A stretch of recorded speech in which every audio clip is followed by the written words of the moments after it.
Assalamualaikum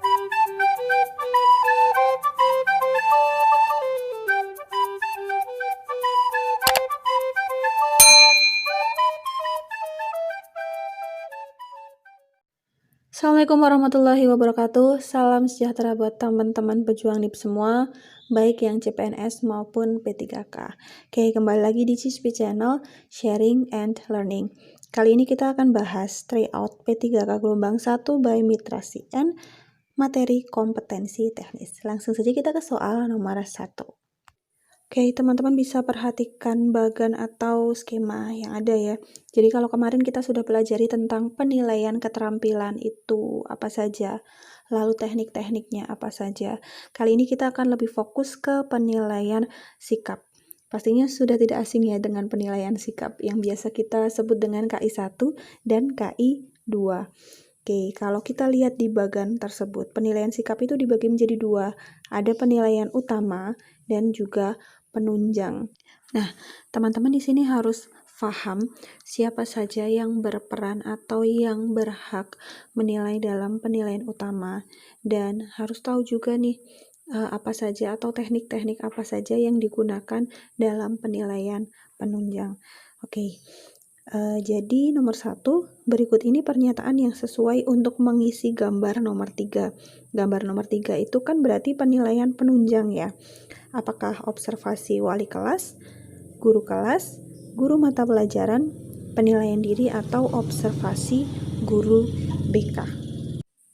Dan jawaban untuk nomor 1 adalah yang D, penilaian diri. Jadi dalam penilaian sikap untuk penunjang itu ada dua, yaitu penilaian diri dan penilaian antar teman. Untuk lebih jelasnya lagi akan aku beri contoh-contohnya untuk kedua penilaian tersebut. Nah, seperti ini ya contohnya untuk lembar penilaian diri peserta didik. Jadi, seperti refleksi dari apa yang sudah dipelajari dan diisi oleh peserta didik itu sendiri sesuai dengan apa yang dia rasakan dan apa yang sudah dia lakukan. Seperti itu ya, sejauh mana apa yang sudah dia pelajari. Nah, biasanya tinggal mengisi cek saja atau centang di kolom ya atau tidak. Nah, seperti ini contoh format penilaian antar teman. Jadi ya sama saja sih mengisi dengan cek seperti itu, cross check atau centang ya.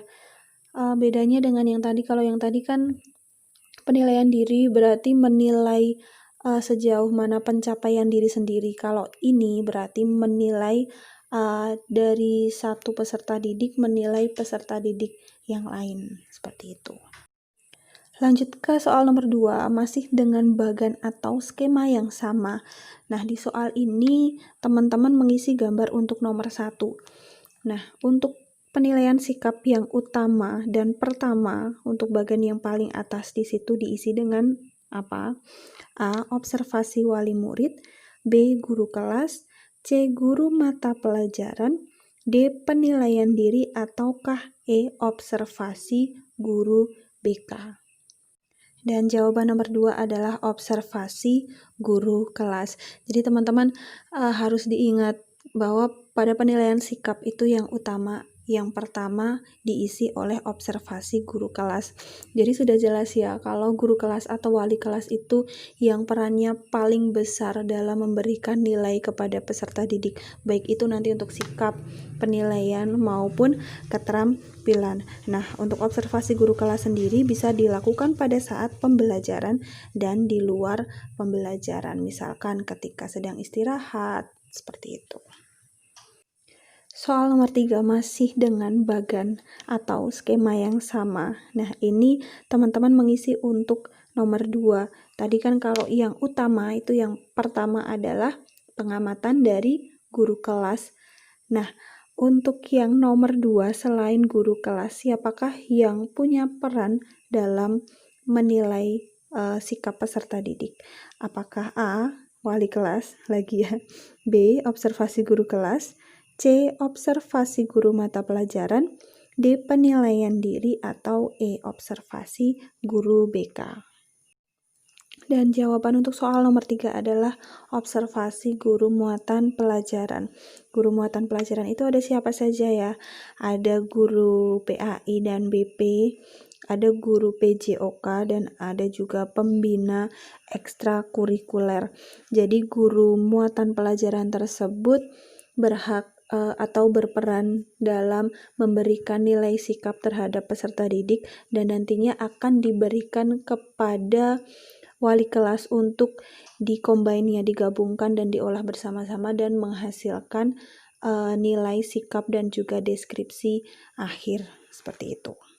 Soal nomor 4, teknik penilaian yang dilakukan dalam penilaian sikap di bawah ini kecuali A. Observasi, B. Wawancara, C. Rubrik, D. Catatan anekdot, E. Catatan kejadian tertentu. Jadi di bawah ini yang tidak digunakan dalam penilaian sikap itu yang mana? Dan jawaban nomor 4 adalah C. Rubrik. Jadi untuk teknik penilaian sikap itu dapat dilakukan dengan cara observasi atau pengamatan, wawancara, jadi mewawancarai langsung peserta didik seperti itu. Yang C. Catatan anekdot, dan D. Catatan kejadian tertentu. Untuk rubrik sendiri itu kan yang biasa digunakan dalam penilaian keterampilan. Jadi sudah jelas ya, jawaban nomor 4 adalah yang C. Rubrik. Next, soal nomor 5. Di bawah ini yang tidak berperan dalam penilaian sikap adalah apakah guru kelas, guru BP, guru agama dan budi pekerti, guru PJOK, ataukah E. pembina ekstrakurikuler? Dan jawaban nomor 5 adalah B. Guru BP.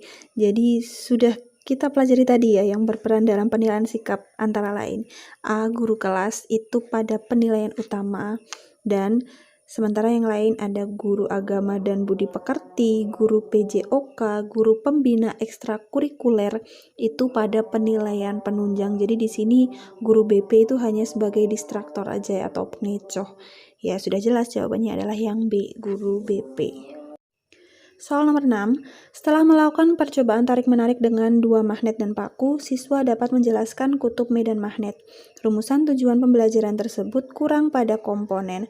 Nah, kali ini kita sudah masuk ke perangkat pembelajaran untuk RPP dan lebih spesifiknya di tujuan pembelajaran. Seperti teman-teman sudah tahu ya, tujuan pembelajaran itu paling sedikit memuat A, B, C, D, apa saja? Audience, behavior, condition, dan juga degree. Audience itu adalah subjek sekaligus objek dalam pembelajaran. Nah, siapa sih subjeknya? Ya, peserta didik itu sendiri, seperti itu. Behavior. Behavior itu tingkah laku atau aktivitas suatu proses. Jadi seperti kata kerja operasional seperti itu yang dapat kita ukur, misalkan menjelaskan, menyajikan, seperti itu ya kurang lebihnya. C. Condition. Apa itu condition? Condition atau kondisi adalah keadaan peserta didik sebelum dan sesudah pembelajaran. Jadi seperti dapat menjelaskan misalkan setelah melakukan diskusi atau melalui ceramah peserta didik bla bla bla bla. Nah, seperti itu. Lalu yang D itu degree atau perbandingan. Jadi seperti compare, membandingkan apa yang dapat peserta didik kuasai setelah melakukan pembelajaran. Misalkan bisa melakukan secara benar. Jawaban nomor 6 adalah D, degree. Untuk analisa soalnya, setelah melakukan percobaan tarik-menarik dengan 2 paku dan magnet, itu adalah condition. Jadi, kondisi yang diharapkan dapat dicapai oleh peserta didik. Lalu, siswa itu adalah audiensnya. Menjelaskan kutub medan magnet itu adalah behavior atau tingkah laku peserta didik. Jadi yang kurang di sini sudah jelas itu degree ya. Harusnya itu di belakang ada kata-kata mungkin dengan benar, secara tepat, seperti itu. Jadi, setelah melakukan percobaan tarik-menarik dengan 2 paku dan magnet, siswa dapat menjelaskan kutub medan magnet secara benar. Soal nomor 7 masih sama ya, tentang tujuan pembelajaran. Jadi tertulis di situ, setelah melaksanakan proses pembelajaran dan menggali informasi melalui diskusi, materi kondisi operasi sistem dan komponen perangkat keras secara benar tanpa melihat catatan. Nah, dalam rumusan tersebut itu komponen yang belum lengkap ada pada bagian apa?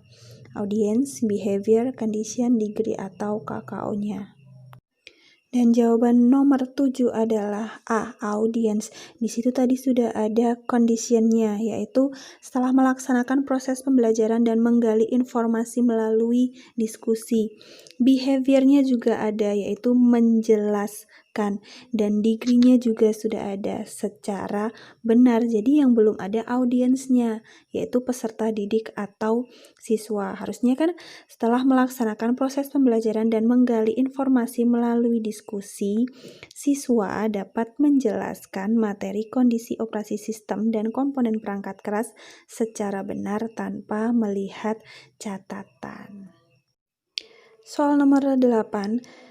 Disediakan penggaris bujur sangkar. Siswa kelas 6 SD membagi sudut 90 derajat menjadi 4 sudut yang sama. Nah, ini juga masih kurang komponen yang apa? Audience. Yang B itu behavior maksudnya.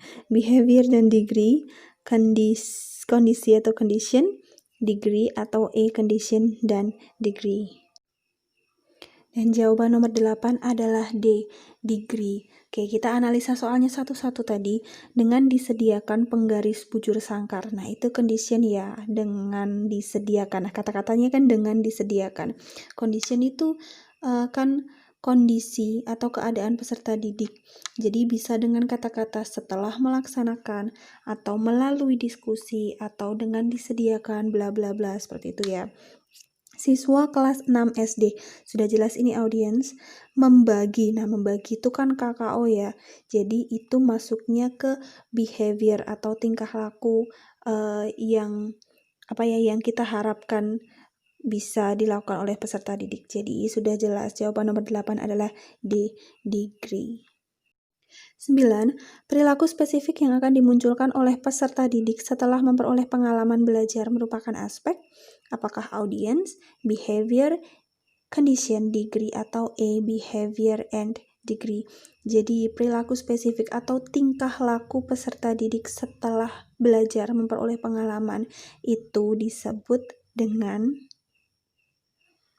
sudah jelas ya jawabannya, nomor 9 adalah B, behavior. Tingkah laku peserta didik tadi setelah memperoleh pengalaman dalam belajar. Jelas ya, soal nomor 10. Setelah membaca, peserta didik mampu menjelaskan materi IPA dengan jelas. Kata dengan jelas pada pernyataan di atas itu termasuk apa? Audience, condition, degree, behavior, atau engagement. Ini mah gampang ya.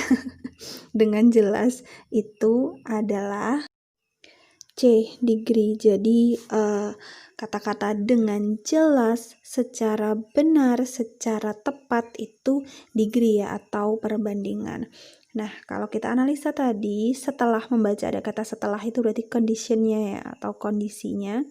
Peserta didik itu jelas audience itu maksudnya ya, audience mampu menjelaskan. Nah, menjelaskan itu yang kita garis bawahi di sini itu adalah behavior. Nah, gimana nih teman-teman? Gampang ya?